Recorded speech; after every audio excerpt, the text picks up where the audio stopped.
రాష్ట్రంలో మనం చూసుకున్నట్లయితే ఉద్యోగులైతే మరొక అప్డేట్‌తో మీ ముందుకైతే రావడం జరిగింది. నల్ల బ్యాడ్జీలతో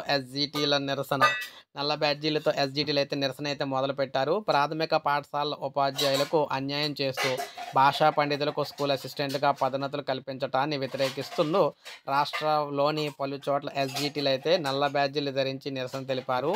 ఆందోళన కార్యక్రమంలో భాగంగా ఈ నెల 18వ తేదీన అన్ని మండల కేంద్రాల్లో కూడా నిరసన కార్యక్రమాలైతే జరగడం అయితే జరిగిందనమాట. అయితే ముఖ్యంగా చూసుకుంటే తహసీల్దార్‌లకు వినతి పత్రాలు కూడా అందజేస్తామని కూడా చెప్పడం అయితే జరిగింది. సో, ఈ విధంగా మనకు 18వ తారీఖున రాష్ట్ర వ్యాప్తంగా ఈ ఉద్యోగులందరూ కూడా ప్రభుత్వానికి వ్యతిరేకంగా నిరసన కార్యక్రమాలైతే చేయబోతున్నారనమాట. సో, తెలంగాణలో ఉద్యోగులందరికీ కూడా న్యాయం అయితే చేయాలని, ఒకరిని ఒకలా అయితే చూడకూడదని చెప్పేసి వీరైతే భావిస్తున్నారు. అందుకే రాష్ట్ర వ్యాప్తంగా 18వ తారీఖున ఉద్యోగులందరూ కూడా ప్రభుత్వానికి వ్యతిరేకంగా అయితే నిరసనలైతే కార్యక్రమాలు చేయబోతున్నారు.